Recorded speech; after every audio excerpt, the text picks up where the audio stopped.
لا إله إلا الله وحده لا شريك له وأشهد أن محمدا عبده ورسوله لا نبي بعده اللهم صل وسلم على سيدنا محمد وعلى آله وصحبه أجمعين أما بعد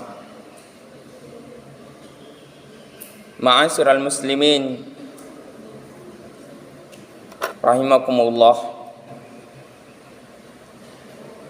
Qala Allah Ta'ala fil Qur'anil Azim, a'udzu billahi minasyaitonir rajim. Bismillahirrahmanirrahim. Ya ayyuhalladzina amanu taqullaha haqqa tuqatih wa la tamutunna illa wa antum muslimun. Qala aidan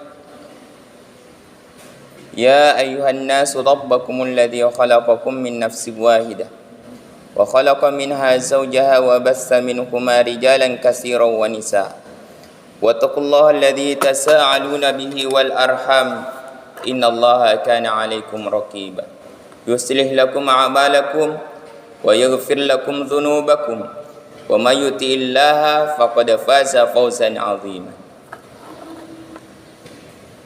Ma'asyiral muslimin azzanillahu wa iyyakum. Marilah kita senantiasa mensyukuri nikmat Allah. Nikmat Allah Subhanahu wa taala yang tiada henti-hentinya diberikan kepada kita. Mulai dari bangun tidur hingga tidur kembali, semuanya itu adalah nikmat Allah Subhanahu wa taala, meskipun kita sebagai manusia sering lupa dan lalai terhadap itu semua.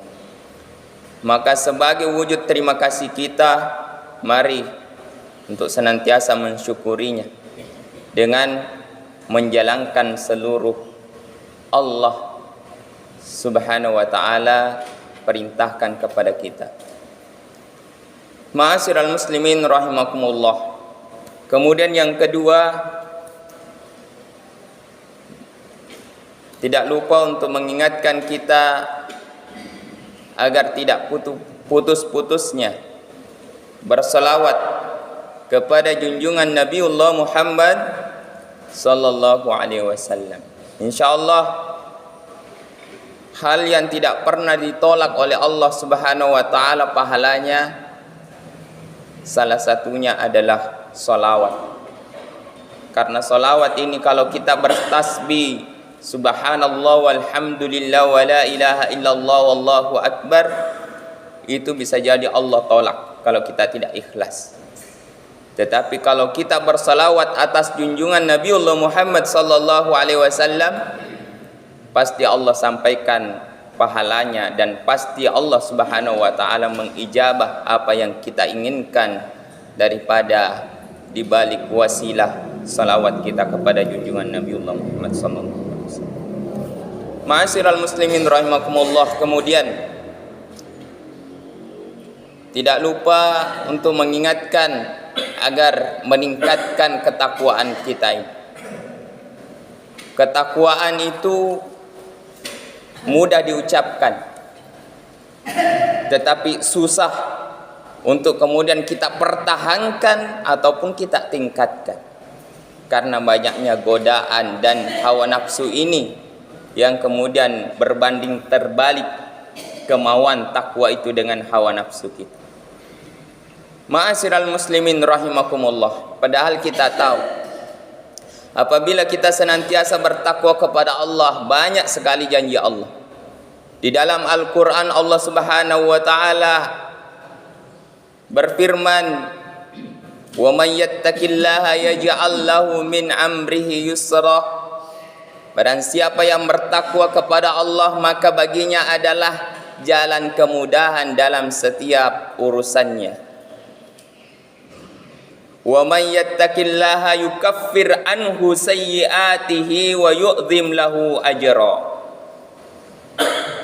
Di ayat selanjutnya di dalam surat At-Talaq ini juga Allah Subhanahu wa taala berfirman, barang siapa yang bertakwa kepada Allah Subhanahu wa taala, maka semua dosa-dosanya diampuni oleh Allah dan dijanjikan pahala yang azim, yang besar di sisi Allah. Hanya Allah yang tahu berapa besarnya pahala yang kita dapatkan. Karena memang arti daripada takwa ini adalah tidak mudah untuk kita laksanakan, yakni menjalankan semua perintah Allah dan menjauhi larangan. Kalau di dalam Al-Quran ada perintah yang sifatnya tegas, dan apabila kita laksanakan maka mendapatkan pahala, dan kita apabila kita meninggalkan mendapatkan dosa. Itu termasuk kategori wajib, termasuk sholat Jumat yang kita laksanakan ini adalah kewajiban. Apabila kita laksanakan insya Allah mendapatkan pahala, dan apabila kita tinggalkan tanpa uzur, tanpa alasan yang dibenarkan oleh syariat, maka kita sebagai orang muslim yang sudah balik itu mendapatkan dosa di sisi Allah. Nauzubillah min dzalik. Ma'asyiral muslimin rahimakumullah. Adapun khutbah pada kesempatan hari ini perkenankan untuk menyampaikan yang judulnya rakyat adalah amanah, bukan beban bagi negara. Di dalam Islam kalau kita lihat Al-Quran, Allah subhanahu wa ta'ala turunkan itu sebanyak 30 juz, 6.666 ayat. Itu bukan sekedar untuk dibaca bagi kaum muslimin sehingga mendapatkan pahala bagi bacaannya, tetapi tiada lain Al-Quran diturunkan hudal linnasi wa bayyinati minal huda wal furqan, sebagai petunjuk, sebagai al-hudan, sebagai pedoman, dan sebagai pembeda antara yang hak maupun yang batil, serta menjelaskan penjelasan bagaimana yang hak itu dan bagaimana yang batil.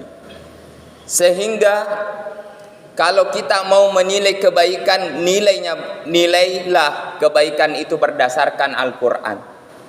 Kalau kita mau nilai kejelekan, keburukan, maka nilailah berdasarkan Al-Quran. Karena sesungguhnya itulah tujuannya Al-Quran diturunkan kepada Nabiullah Muhammad sallallahu alaihi wasallam beserta umatnya. Apabila dilaksanakan maka janji Allah menjadi rahmat bagi seluruh alamnya. Bukan hanya rahmatnya orang-orang muslim atau orang yang beriman kepadanya, tetapi semua, baik itu kafir, bahkan bukan hanya manusia tetapi semua alam semesta ini, apabila Al-Quran ini dijalankan maka menjadi rahmatan lil alam. Ma'asyiral muslimin rahimakumullah. Berkaitan dengan rakyat adalah merupakan amanah. Allah subhanahu wa ta'ala berfirman, yang tentunya ini menyinggung berkaitan dengan orang yang diberikan amanah untuk menjalankan sebaik-baiknya amanah itu. Allah berfirman, a'udzubillahi minasyaitonirrajim, bismillahirrahmanirrahim. Innallaha ya'murukum an tu'addul amanati ila ahliha wa idza hakamtum bainan nasi an tahkumu bil adl. Terjemahan daripada ayat ini yakni Al-Quran surat An-Nisa ayat 58. Sesungguhnya Allah menyuruh kalian menyampaikan amanah kepada yang berhak menerimanya, dan jika kalian menetapkan hukum di antara manusia, hendaknya menetapkannya secara adil. Jadi ini adalah merupakan perintah bagi siapapun orang yang diberikan amanah untuk melaksanakan amanah itu dengan penuh keadilan berdasarkan yang Allah Subhanahu wa taala turunkan. Demikianlah yang disampaikan Ali bin Abi Thalib radhiyallahu an mengatakan bahwasanya arti daripada ayat ini adalah wajib bagi pemimpin berhukum dengan Allah yang Allah Subhanahu wa taala turunkan serta menunaikan amanah. Ma'asyiral muslimin rahimakumullah, bersinggungan dengan itu saya mohon maaf bahwasanya kita melihat wacana berita hari ini akan dinaikannya bahan bakar minyak yang merupakan bahan pokok siapapun saat ini, itu adalah merupakan bahan pokok. Bahkan BBM ini adalah suatu elemen yang sangat mempengaruhi daripada hal yang lain. Apabila ini jadi dinaikkan, maka tentu barang-barang yang lain juga akan naik, dan itu akan membebani serta memperberat bebannya umat ataupun rakyat yang sudah menerima beban yang demikian berat setelah Covid pandemi saat ini. Ma'asyiral muslimin rahimakumullah. Akan tetapi yang paling aneh, kalau kemudian kita lihat alasan daripada dinaikannya nanti BBM ini adalah merupakan alasan karena ini subsidi BBM sangat membebani APBN, sangat menjadi beban, yang artinya kalau kita balik berarti subsidi terhadap rakyat itu adalah merupakan bebannya penguasa. Itu adalah bebannya yang seharusnya pemimpin itu adalah mengurus terhadap urusannya umat ini, mengurus daripada kepentingannya umat ini. Yang ironisnya itu dianggap sebagai beban.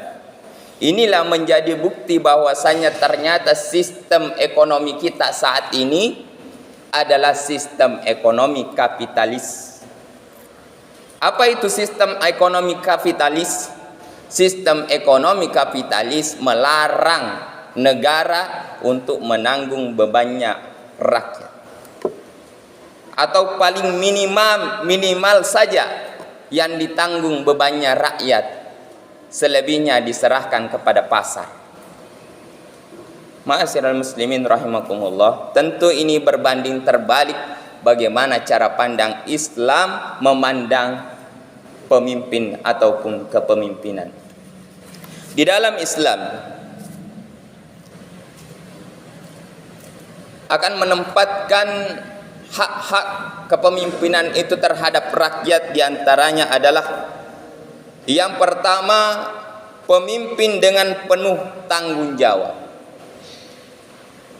Pemimpin ini diangkat harus dengan penuh tanggung jawab, baik kepada Allah Subhanahu wa taala maupun kepada rakyatnya sendiri. Makanya Rasulullah sallallahu alaihi wasallam bersabda, kullukum ra'i wa kullukum mas'ulun an ra'iyatihi wal imamu ar-ra'yati wa kullukum mas'ulun ar-ra'yati. Bahwasanya setiap kamu adalah pemimpin, dan setiap pemimpin itu akan dimintai pertanggungjawaban terhadap. Al-imam atau pemimpin itu dimintai pertanggungjawaban terhadap rakyatnya. Jadi kalau pemimpin ini sengaja menyengsarakan rakyat, nanti di hadapan Allah akan disidang tentang berkaitan dengan rakyat. Makanya Abu Dzar ketika meminta kepada Rasulullah sallallahu alaihi wasallam, hadis yang riwayat Muslim, Abu Dzar sempat mengatakan kepada Rasulullah, "Ya Rasulullah, jadikan aku seorang pemimpin." Maka Rasulullah sallallahu alaihi wasallam memukul pundak Abu Dzar dan mengatakan, "Wahai Abu Dzar, kamu ini adalah orang yang lemah, sementara itu adalah sesuatu yang penuh dengan amanah. Dia akan menjadi penyesalan di hari kiamat kecuali orang yang mengambilnya dengan hak dan menunaikan amanah yang ada di dalam." Kaum muslimin jamaah Jumat yang dirahmati Allah, maka wajar saja dalam kepemimpinan Islam ketika Umar bin Abdul Aziz diangkat sebagai pemimpin, dia ingin beristirahat sejenak karena lamanya pengurusan sehingga beliau diangkat sebagai pemimpin. Dia meminta untuk beristirahat sejenak, tetapi anaknya datang, "Wahai ayahku, mengapa engkau ingin istirahat?" Kata Umar bin Abdul Aziz, "Wahai anakku, izinkan aku beristirahat sejenak, nanti siang aku akan mengurus rakyat ini." Kata anaknya, "Wahai ayahku, apakah Anda yakin bahwa nanti siang ketika Anda terbangun itu masih diberikan umur, ataukah Anda sudah melalaikan amanah ini?" Maka Umar bin Abdul Aziz kemudian tidak jadi untuk tidur, beristirahat padahal sangat lelah dan ingin mengurus umat ini.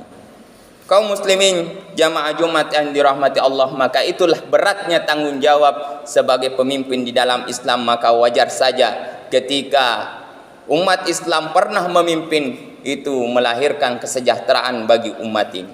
Kemudian yang kedua, pemimpin Islam harus sekuat tenaga memberikan kesejahteraan yang dibutuhkan oleh rakyat. Kaum muslimin jamaah Jumat yang dirahmati Allah, maka pemimpin kaum muslimin, jika dia memahami hadis Rasulullah sallallahu alaihi wasallam yang diriwayatkan Imam Muslim, beliau berdoa, Allahumma man waliya min amri hadhil ummati fasyaqqa bihim fashkuk farafaqo bih. Wahai Allah, barang siapa yang diberikan amanah untuk memimpin umat ini lalu kemudian memberikan kemudahan, maka ya Allah mudahkanlah urusannya. Wa man syaqqa bihim fasfuk bih.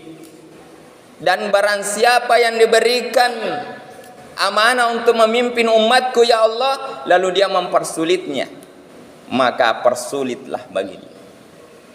Kalau ini benar doa Rasulullah sallallahu alaihi wasallam, maka kita bisa lihat faktanya hari ini. Pemimpin yang berusaha menyusahkan umat, maka dia akan disusahkan oleh Allah dengan berbagai urusan. Pemimpin yang memudahkan umat, yang memberikan sebagaimana haknya, maka insya Allah akan diberikan kemudahan oleh Allah dalam mengurus urusan umat. Kemudian yang terakhir, yang ketiga, pemimpin di dalam Islam harusnya bertakwa kepada Allah.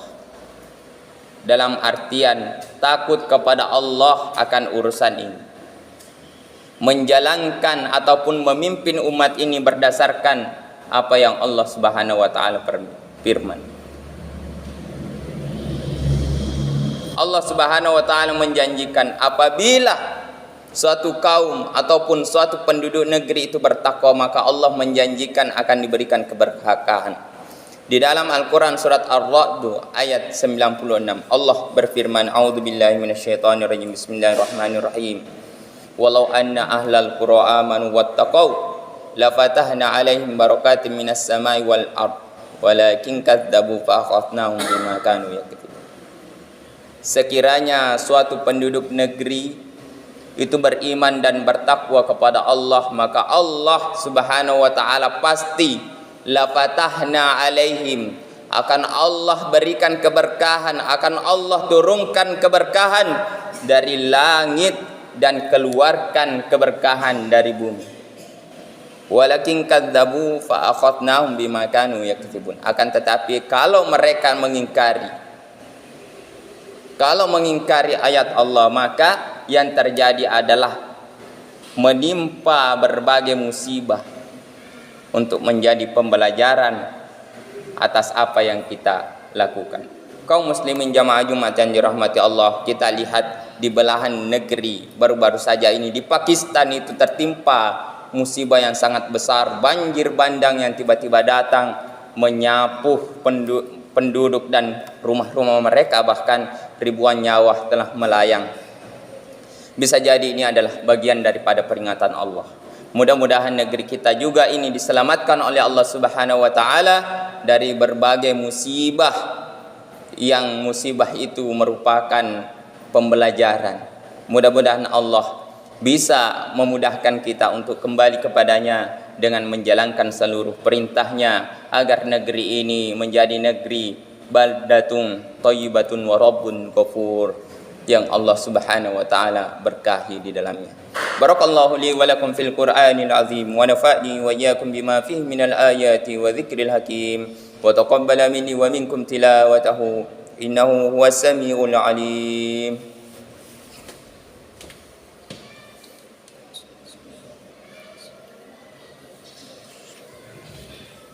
Alhamdulillah, salatu wassalamu ala rasulillah wa ala alihi wa sahbihi wa mawala.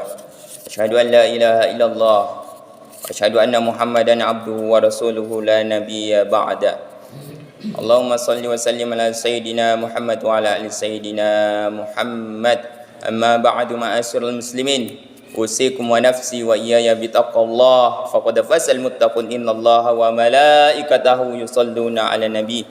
Ya ayyuhalladzina amanu sallu alaihi wa sallimu tasliman. Allahumma salli ala sayyidina Muhammad wa ala ali sayyidina Muhammad kama sallaita ala Ibrahim wa ala ali Ibrahim wa barik ala sayyidina Muhammad wa ala ali sayyidina Muhammad kama barakta ala Ibrahim wa ala ali Ibrahim innaka Hamidum Majid.